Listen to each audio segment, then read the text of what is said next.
tepatnya hari Sabtu, dan lagi mau ke kantor papa karena udah dapet panggilan. Setelah sekian lama udah harus balik lagi. Tapi kan kalau weekdays tuh susah ke sini. Biasanya tuh aku kalau seminggu paling sekali atau 2 kali lah melipir ke daerah Suter. Cuman karena weekdays kemarin lumayan padat, jadi mau nggak mau weekend ini dikorbanin. Setengah hari paling sampai jam 1 sampai jam 2. Soalnya katanya laporannya udah banyak. Jadi mau mulai cek ke dalam, laporan apa aja yang mulai bisa dikerjain di rumah. Kita udah mau nyampe.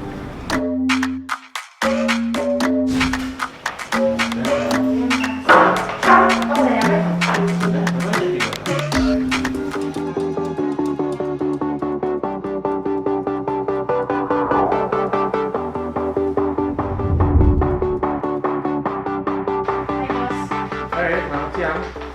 Kenapa terlambat? Ngapain kepagian? Oh gitu. Ya dah, ini laporan tolong dibaca dulu, bawa ke kamarmu nih. Oke bos. Banyak ya? What could I say? What could I say? What could I say?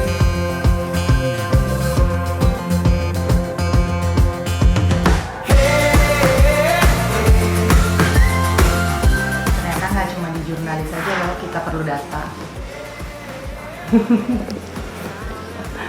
Pusing nggak tuh bacanya? Dah, jangan lama-lama, ntar kepatuan. Tapi kalau ini tuh datanya lebih ke data outcrop batubara yang ada di lapangan. Tadi aku belum kasih tahu ya. Jadi sebenarnya perusahaan keluarga ini bergerak di bidang pertambangan. Yang aku lagi baca ini laporan pertambangan batubara yang di Kalimantan Timur. Ini sih sebenarnya aku udah baca, tapi ada tambahan lampiran sama hasil perhitungan tim eksplorasi sih di lapangan tambahannya. Ini sebenarnya aku udah baca, gini dulu. Nah, yang sekarang lagi dipelajari dan ini lumayan PR. Ini salah satu pertambangan di daerah Papua. Prosesnya udah sejauh mana? Nanti aku mau ngupdate ke ruangannya si papa. Soalnya ini kan bidang baru buat aku kan, jadi memang harus banyak belajar. Nah, yang paling PR sih sekarang baca laporan jadi kayak gini. Belum bisa dulu ya, soalnya masih belum diizinin untuk disounding. Ini salah satu laporan pertambangan kita di daerah Papua. Ini masih baru banget, jadi lagi dalam proses pengerjaan. Dan aku udah baca baru beberapa halaman sih, karena kan ini bidang yang baru banget, jadi aku masih harus menguasai lebih detail. Berhubung dia lagi ada tamu sekarang, jadi belum bisa diganggu. Soon, aku mau ke ruangan ini tutup ya.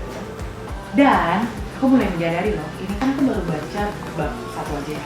Itu banyak banget peritilan-peritilan, terus perizinan-perizinan, administrasi yang harus dikerjain.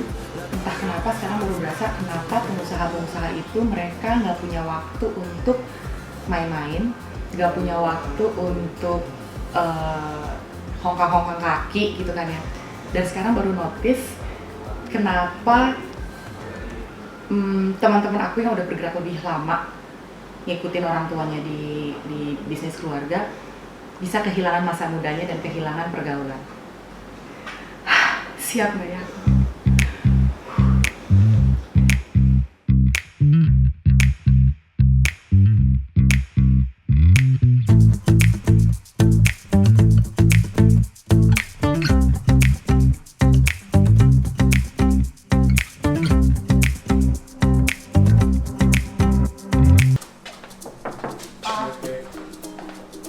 Ini ruangan papaku. Enggak, sebenarnya kalau mau jernih buka aja. Maaf itu nggak lama pakai ini aja, pakai minyak angin dulu kayak gitu. Bentar, ini ya. Bentar dulu deh. Ngapain? Nah, aduh, loh. Jadi katanya kalau mau pakai masker itu harus pakai kayak fresh care gitu, tapi ini bukan di endorse ya, tapi minyak kayu putih deh, minyak kayu putih supaya bisa Minyak kayu putih. melawan kuman. Ini ruangannya papa nih. Biar nih kalau pakai Ini biasanya buat dipijet. nggak mempan virus tuh kalau buka. Ini saya buka anu kok. Saya bukan ini nggak tertutup. Ini bukan ruangan yang tertutup. Habis? Nah, itu Papa kayak ibusan. Oh, habis pakai ini ya, pakai ini. Papa. Enggak. Itu kayak ada sini. Oh. Oke. Kita nggak pakai masker nih. Nggak usah. Kalau nggak usah aku sumpah itu nggak apa ngomong. Asal yang lain pakai masker, kita nggak usah. Agak jauh juga jarak. Pak, kita kan jarang-jarang ngobrol nih, Pak. Banyak orang tuh pengen tahu Anggi tuh sama papanya tuh bisnisnya apa sih gitu kan. Nanti kalau misalnya kita titip CV, boleh dong gitu-gitu kan. Padahal kan lagi titip CV, surat lamaran gitu-gitu. Mereka nggak tahu kali kalau nggak kerja sama bokap, serem. Pak, tapi nih Pak, kenapa harus belajar bisnis dari orang tua? Kan Papa dari aku kuliah nih suka nanamin, harus jadi wirausaha, boleh kerja sama orang, belajar disiplin, belajar kreatif, buka jaringan segala macam, bla bla bla. Tapi kenapa aku harus menjadi penerus? Kenapa harus belajar bisnis gitu? Jadi begini ya, pertama-tama kita harus ingat dulu, negara ini dapat uang dari mana? Tentu dari orang pembayar pajak. Pembayar pajak terbesar itu siapa? Bukan karyawan, bukan employee. Pembayar pajak terbesar adalah orang wirausaha. Nah, jadi kalau orang yang berwirausaha itu jauh lebih banyak di suatu negara, maka negara itu akan makmur.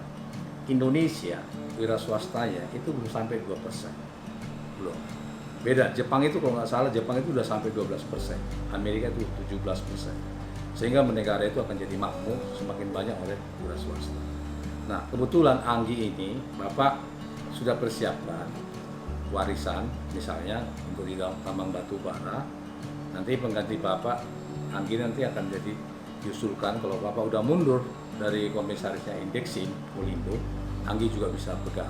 Tapi terlepas dulu perusahaan yang ada perusahaan join, gabungan dengan yang besar, kita juga ada perusahaan yang akan kita ambil di luar itu. Artinya memang tetap bergabung dengan kawan-kawan, tapi Bapak juga pemegang sahamnya, lumayan lah yang untuk diteruskan. Nah, di samping itu juga Papa ini kan perlu penerus, karena udah buka kebun sawit, sudah juga kebun durian sama manggis, dan nanti ke depan Papa juga persiapkan untuk pertanian padi. Jadi kalau ada pertanian padi, kita buka nanti danaunya, terus siapkan air, langsung sekalian perikanannya, dan juga peternakan sapinya. Jadi mau tidak mau, siapa yang melanjutkan? Harus ada generasi melanjutkan. Nah, ke depan lagi perusahaan ini juga beralih, bukan hanya lagi di batu bara, tapi akan masuk ke mineral logam, nikel sama emas.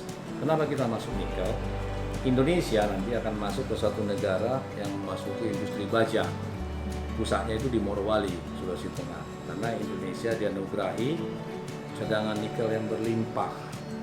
Maka dalam Papa ini masih sehat, Papa mau mengarahkan Anggi ini, khusus Anggi ini untuk melanjutkan di bidang pertambangan, bahkan metalurgi dan smelter. Itu juga sesuatu yang tidak sulit dipelajari kalau mau.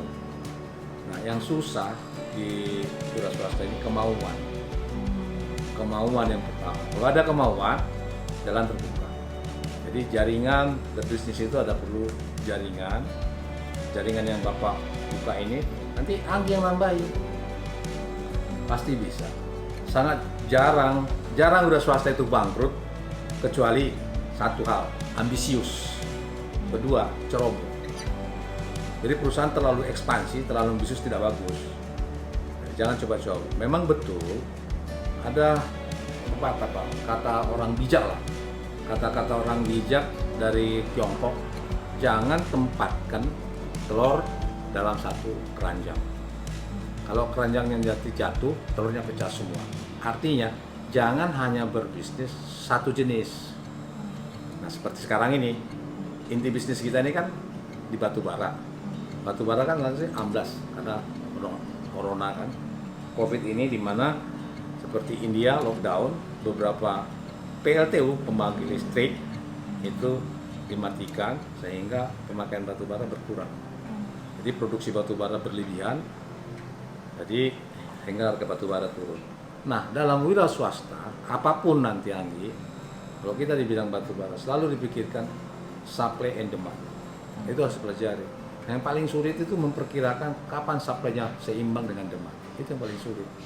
Maka di Indonesia itu sudah ada pengaturan sebetulnya. Diberikanlah sistem kuota. Ya. Kita juga buka sawit. Di sawit juga ada titik lemah. Sawit itu untuk kurun waktu per 30 atau sampai per 50 tahun ada masa track. Artinya apa? Walaupun bibitnya unggul, pupuknya dikasih bagus, airnya dibagusin, tetapi alam tidak bisa dilawan. Artinya apa ya? Track. Jadi sawit itu ada masa susahnya 30 siklus per 50 tahun, bahwa produksinya hanya 25%. Kalau tadinya misalnya 1 hektar dia menghasilkan 1 ton, sekarang tinggal 250 kilo. Itu masa, itu alam nggak bisa dilawan. Oleh sebab itu makanya selalu orang tua menasihatin anak-anaknya ke swasta. Ketika ada uang banyak harus menabung, berhemat. Ketika uang banyak sekalipun jangan terlalu ekspansif. Hati-hati. Kalau itu diikuti pasti selamat. Dan ingat, Mercedes-Benz, mobil, Toyota itu juga perusahaan keluarga. Mereka bisa berkembang maju karena generasi ke generasi melanjutkan. Tapi kan kalau misalnya kayak Mercedes, Toyota, L'Oreal gitu, itu kan dari negara luar, Pak. Maksudnya kalau misalnya kayak di Indonesia kan kita udah terlalu banyak birokrasi. Kalau pengen ngelakuin birokrasinya tuh kayaknya dipersulit gitu. Kenapa you nggak kepikiran untuk menjadi wirausaha di luar gitu? Atau enggak kayak kepikiran ya udahlah taruh aja uangnya di negara lain gitu kan, yang nggak terlalu susah gitu administrasi dan birokrasinya. Kenapa masih bertahan di negara ini? Iya, tapi kalau kita begini, apa yang Bapak bisniskan itu karena itu anugerah Tuhan terhadap alam Indonesia, sumber daya alam Indonesia yang Bapak kelola. Misalnya tadi tambang batu bara, tambang emas, tambang nikel, perkebunan, pertanian. Kita intinya di situ. Kalau saya mau masuk ke bisnis di luar negeri, mau bisnis apa? Boleh nanti Anggi suatu hari membuka restoran di Shanghai, bisa. Mereka akan makan gado-gado, perlu di Shanghai makanan cukup besar, orang bayangin berapa banyak mulut yang harus dikasih minum di sana. Ya kan? Bisa makan ikan arsik, perkenalkan, mereka suka. Ya, bisa, tapi kalau misalnya kalau ambil teknologi, high teknologi jangan. Kita nggak pernah bisa unggul. Jadi berbisnislah, berwirausahalah sesuai dengan alam yang ada di Indonesia. Orang Jerman dianugerahi otak yang cerdas. Mereka bisa membangun suatu mobil. Jangankan itu. Ingat, Papa kan 2 tahun lalu ke Skandinavia, mampir di Swedia. Swedia itu coba memproduksi mobil apa? Scania. Dan mereka dianugerahi sumber cadangan besi yang sangat melimpah. Nah, ini mereka kelola menjadi baja. Akhirnya lari ke otomotif. Bagus, cocok, benar. Nah, kita bisa suatu hari, Anggi misalnya bertanam padi. Padi dikelola menjadi beras. Dari beras mungkin menjadi minyak. Minyak beras tahu untuk apa? Kosmetika. Banyak minyak beras bisa kosmetika di ini. Terus gabah dikelola menjadi makanan ternak. Banyak. Ya. Terus jerami makanan sapi. Jadi banyak hal-hal yang positif. Cuman orang selama ini anggap enteng. Padahal pertanian orang harus makan. Gak ada alasan orang gak makan. Ketika kita membuka sawah, pasti ada danaunya untuk cadangan air. Ketika ada danau cadangan air, pasti ada ikannya. Terpenuhi. Nah, jeraminya pasti ada peternakan sapinya. Kan double dapat hasilnya. Cuma orang selama ini malas. Mengapa orang-orang di Inggris, waktu Papa ke Inggris, ke Belanda, kita lihat bagaimana tanaman gandum mereka sangat luas. Ada peternakan sapi yang begitu bagus. Jadi pertanian membawa multiplier efek terhadap peternakan dan perikanan. Itu yang kita geluti. Jadi saya nggak tertarik berbisnis di luar negeri. Untuk apa? Orang negara aku begini kaya raya, sumber daya alamnya melimpah. Ya bisa bolak-balik lah ke luar negeri. Pergi ke luar negeri foto-foto bagus. Nah, kalau orang berusaha ke luar negeri, usahakan bertamasya waktu luar negeri. Ketika di luar negeri ada pameran. Syukur-syukur, dapat produk 23 menjadi agen di Indonesia. Ini otak yang cerdas. Jadi kadang-kadang orang kita pergi bertamasya ke luar negeri melenggang-lenggang kangkung gitu aja, nggak ada hasilnya. Foto-foto masukin Instagram, Facebook. Kalau kalian nanti sama Hela nanti kalau kalian ingat, dia buka pada mana? Waktu pameran terbesar di mana? Di Amerika, di Inggris, pergilah. Pada waktu masa pameran di Tiongkok, pergilah. Pada waktu jam, siapa tahu 2-3 produk bisa kamu jadi agennya di sini. Karena masing-masing negara punya keunggulan tersendiri di bidangnya. Misalnya sekarang Korea ada kosmetika mereka udah mulai bisa mengimbangi Perancis, Tiongkok pun nanti. Jadi mana produk yang lebih murah, kualitasnya bagus, kenapa kamu nggak ambil kesempatan? Di samping bisnis intimu. Nah bisnis itu intinya cuma ada bagaimana memenangani orang, memerintahkan orang, atau memanage orang sebetulnya untuk kesuksesan kita. How to manage people to achieve your goal. Itu sebenarnya bisnis. How to manage people to achieve your goal. Jadi sebenarnya intinya nih kalau pengen jadi pengusaha itu ada kemauan sama nggak boleh malas. Mungkin kalau misalnya karyawan itu zonanya nyaman kali ya. Gaji tetap, setiap bulan tetap, jadinya membuat orang di Indonesia, orang Indonesia ragu untuk memulai bisnis kali Pak, karena modalnya susah, iya nggak sih? Apa gimana? Bukan hanya di Indonesia, di seluruh dunia, apabila employee semakin tinggi jabatannya, tentu penampilannya akan semakin bagus. Gaji makin tinggi, kepentingan mobil semakin lebih tinggi, rumah yang semakin mewah. Akibatnya apa? Akan terjadi kartu kredit yang meningkat. Nah, untuk membayar kredit ini, dia harus mengorbankan waktunya sebagai direktur yang bagus, walaupun itu bukan perusahaan dia. Akibatnya nanti, dia nggak lagi waktu untuk memikirkan bisnis di luar employee-nya itu, nggak ada lagi. Jadi semakin di zona aman, dia semakin khawatir. Kalau perusahaan itu sampai bangkrut, bagaimana dengan kreditnya sendiri? Makanya dia harus mati-matian siang malam mengusahakan perusahaan itu jangan sampai bangkrut, karena dia udah di zona aman. Jadi semua ada plus minusnya. Tidak ada jaminan keamanan sekalipun bekerja di dalam suatu perusahaan yang raksasa sebagai employee, nggak ada jaminan keamanan akan beres. Tidak ada jaminan. Dan lain dengan orang wira swasta. Orang wira swasta itu selalu memikirkan, kalau kepentinganku masih segini, tentu aku berhemat supaya aku selamat. Ada plus minusnya. Jadi mau pilih mana? Nah, orang wira swasta ketika dia punya uang banyak, dia akan menabung, dia nggak akan boros. Jadi prinsip dasar jangan terlalu ekspansi, itu kuncinya. Jangan terlalu hidup berkelimpangan mewah. Orang swasta jarang orang swasta berkelimpangan mewah, termasuk bapak ini. Sekalipun bapak punya uang banyak, lihat kehidupan bapak hidup sangat sederhana.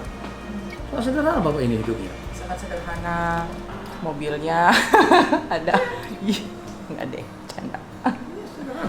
Walaupun mobil, misalnya mobil mewah ditanggung kantor, ya memang kalau datang tamu, masa mobil direkturnya begini, ya kan? Itu penampilannya perlu dijaga, ya kan?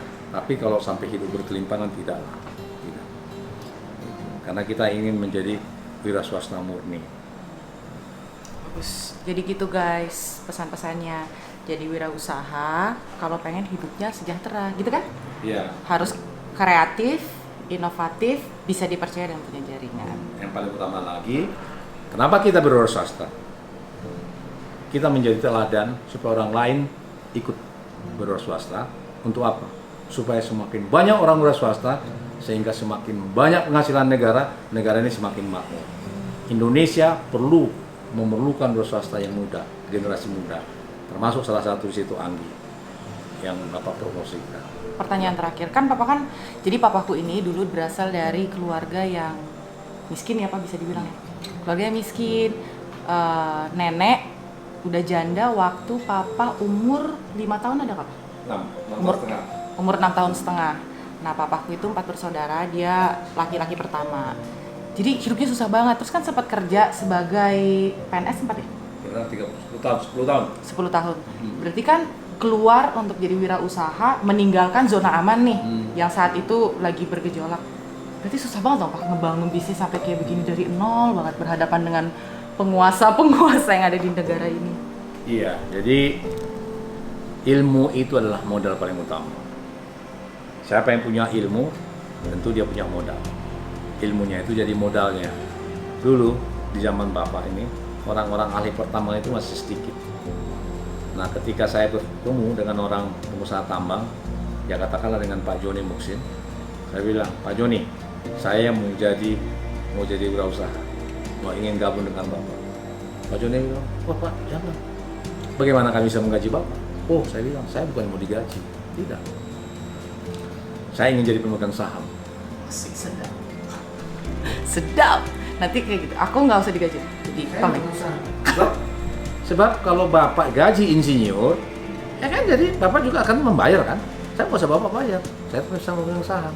Kalian saya ada. Oke, kalau gitu kita pikir dulu lah saham. Asik. Oke, kita pikir. Kemudian minggu depannya dipanggil, Pak, kalau Pak Sahat pemegang saham cuma kecil, cuma 1,75%. Kenapa? Saya terima 1,75%. Sangat kecil, mengapa? Sebab saya ingin membangun kepercayaan. Itu yang paling mahal. Bisnis paling utama membangun kepercayaan. Satu, kedua, siapa yang setia terhadap perkara yang kecil, maka dia akan bisa memperoleh urusan yang besar. Saya terima yang kecil. Terus waktu terima yang kecil, tidak dapat gaji, 3 bulan, 4 bulan, 6 bulan saya lupa, ditanya, Pak Sahat gaji dapat dari mana uang? Ya saya serabutan, saya konsultan sana, konsultan sini. Wah ya nggak bisa kalau begini, bulan depan harus bisa dapat gaji. Nah coba, saham sudah dapat lagi gaji. Ya. Ini karena saya telah membangun kepercayaan. Karena saya sudah dipercaya. Kalau saya tadinya tidak terima 1,75% yang kecil, saya congkak, sombong, terlalu ingin yang besar, bagaimana saya bisa dipercaya orang? Nggak bisa di sini Nggak bisa sebagai direktur utama. Iya, jadi makanya Iya. berbisnis itu intinya adalah membangun kepercayaan. Sip. Intinya kalau pengen mulai bisnis dari sekarang membangun kepercayaan, setiap perkara kecil, terus tunggu membangun kepercayaan setiap perkara kecil tadi ada Dan tambah jaringan, ya kan? tambah jaringan, ada kemauan dan nggak boleh malas. Oke? Jadi kalau tertarik apa? Jadi ngapain takut? Gak perlu takut kan? Kalau itu kita miliki, ngapain takut? Sisanya jalan-jalan. Iya, ya. Susah-susah. Jadi itu. Nah sekarang Papa bilang Pak, jadi kalau suka konten ini, subscribe YouTube Anggi Pasaribu. Iya, kalau suka dengan konten ini, subscribe YouTube-nya Anggi Pasaribu. Dan kita menghimbau selalu, menghimbau bangsa Indonesia, generasi muda, jadilah wiraswasta generasi penerus wirausaha Indonesia. Supaya banyak Indonesia ini maju, supaya banyak wiraswasta yang muda di Indonesia. Ya. Dan nanti kalian akan buka restoran di Hong Kong, di Shanghai. Bayangin, di Shanghai berapa juta orang berkeliaran tiap hari lalu lintas, mau harus dikasih makan. Angsanya besar sekali.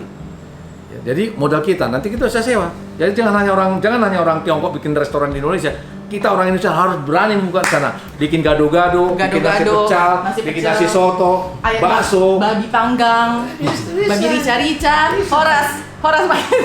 harus berani. Iya kan?